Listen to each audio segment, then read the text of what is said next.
Hello students, जैसा कल हम पढ़े थे संज्ञा के भेद, और आज के क्लास में हम पढ़ेंगे सर्वनाम।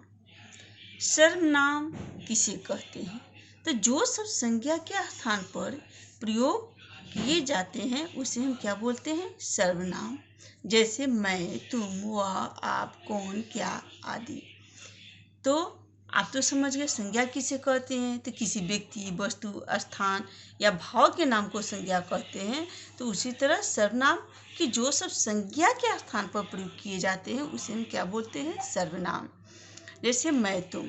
अब हम देखेंगे कि संज्ञा के बार बार प्रयोग से वाक्य का जो सौंदर्य है, जो सुंदरता है, वह नष्ट हो जाती है। सर्वनाम का प्रयोग कर इस दोष से हम बच जाते हैं। जैसे मोहन एक लड़का है। मोहन क्या है? एक लड़का है। मोहन नागपुर में रहता है। मोहन के 2 भाई बहन हैं। मोहन पढ़ना चाहता है। बार बार मोहन का यानी बार बार संज्ञा का प्रयोग करना असंगत सा लगता है, अच्छा नहीं लगता है।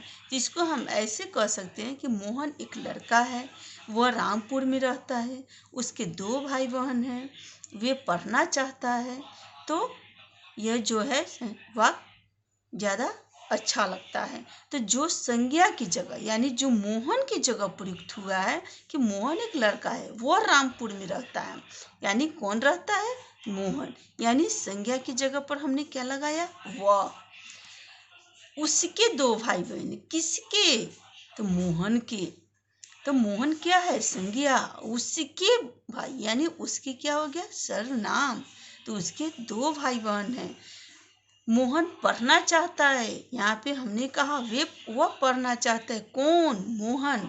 तो मोहन संज्ञा है और वे जो है वह सर्वनाम है। इस तरह आप समझ गए कि जो संज्ञा के बदले जो शब्द का इस्तेमाल किए वह क्या हो गया? सर्वनाम। जैसे मैं, तुम, वह, आप, उसके, ये सारे क्या है? सर्वनाम है। सर्वनाम के बार बार प्रयोग से हम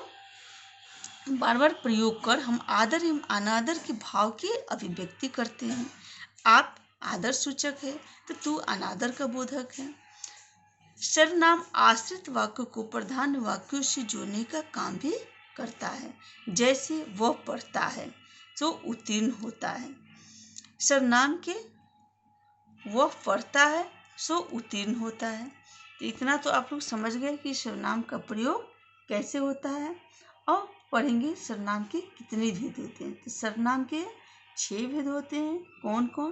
पुरुषवाचक, निश्चयवाचक, अनिश्चयवाचक, संबंधवाचक, प्रश्नवाचक और निजवाचक। इतना तो आप लोग समझ गए कि सर्वनाम के कितने भेद होते हैं? 6।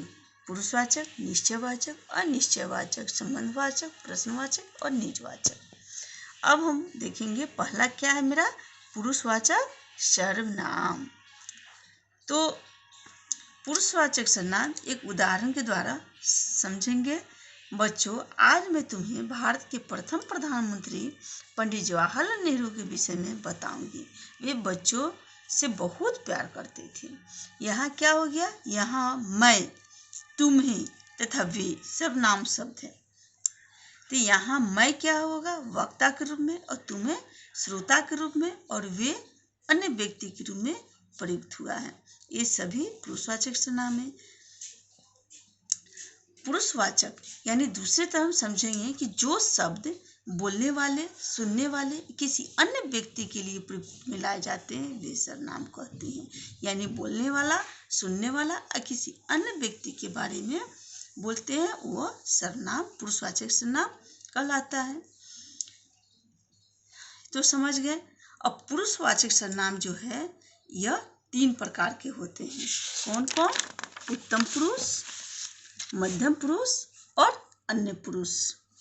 उत्तम पुरुष। उत्तम पुरुष एग्जाम्पल से समझिए, मैं और हम। मध्यम पुरुष तुम और आप। अन्य पुरुष वे और वह। जैसे वाक्य से समझिए, माँ, मुन्नी मेरी साल कहाँ है? तो वह तो प्रेस वाला ले गया था। तुमने उसे कहा था कि वह उसे समय पर दे जाए। तो ये सब क्या हो गया? मुन्नी मेरी साल कहाँ है?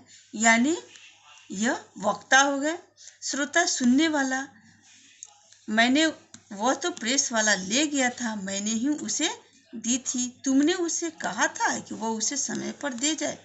तो हाँ जी, कहा था। इस उदाहरण में आपने देखा कि 3 प्रकार के सर्वनाम शब्दों का प्रयोग हुआ है।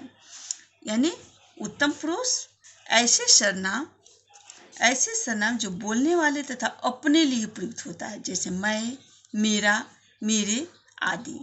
यहाँ जो है, यहाँ माँ के लिए अपने शब्द, अपने यानी जिन सर्वनाम शब्दों का प्रयोग हुआ है वह उत्तम पुरुष के अंतर्गत आते हैं। मध्यम पुरुष ऐसे सर्वनाम शब्द जो सुनने वाले के लिए प्रयुक्त होता है, जैसे तुम, तुमने, तुम्हारे आदि। अन्य पुरुष ऐसे सर्वनाम शब्द जो जिनके बारे में बात की जाए उनके लिए प्रयुक्त होता है, तो वह क्या होता है? अन्य पुरुष होता है। तो पुरुषवाचक सर्वनाम सारणी जैसे देख लीजिए, उत्तम पुरुष में मैं, मैंने, हम, हमने। मध्यम पुरुष में तू, तूने, तुम, तुमने। अन्य पुरुष में वह, उसमें वे, उन्होंने। ये तो आप समझ गए। पुरुषवाचक सर्वनाम किसे कहते हैं, उसके कितने भेद होते हैं? उत्तम पुरुष, मध्यम पुरुष, अन्य पुरुष। उत्तम पुरुष में क्या आता है? वक्ता के लिए उत्तम पुरुष है, जो वक्ता है उत्तम पुरुष। जो सुनता है यानी जो श्रोता है वो मध्यम पुरुष। या किसी अन्य व्यक्ति के लिए कहा जाए वह अन्य पुरुष। तो उत्तम पुरुष में हमने क्या जाना? मैं, मैंने, हम, हमने का प्रयुक्त होता है। मध्यम पुरुष में तू, तूने, तुम, तुमने, आप, आपने। अन्य पुरुष में वह, उसने, वे, उन्होंने का प्रयोग होता है। इतना तो समझ गए। दूसरा है मेरा निश्चयवाचक सर्वनाम, यानी वे सर्वनाम शब्द जो किसी व्यक्ति, वस्तु या घटना का निश्चित रूप से बोध करवाते हैं, उन्हें निश्चयवाचक सर्वनाम कहते हैं। यानी ऐसे समझिए, जो सर्वनाम शब्द पास या दूर की वस्तु या व्यक्ति के लिए निश्चय पूर्वक संकेत करते हैं, उसे हम निश्चयवाचक सर्वनाम कहते हैं। जैसे वह मेरा घर है, निश्चय है, निश्चय पूर्वक कर रहा है, वह मेरा घर है, वह मेरी किताब है, यह लाना जरा। यह सब क्या हो गया? निश्चयवाचक सर्वनाम है। तो आज इतना ही, फिर हम कल पढ़ेंगे आगे का प्रकार। जैसे आज हम पढ़े हैं पुरुषवाचक सर्वनाम और निश्चयवाचक सर्वनाम, तो कल हम फिर पढ़ेंगे अनिश्चय और संबंधवाचक, प्रश्नवाचक और निजवाचक। That's all.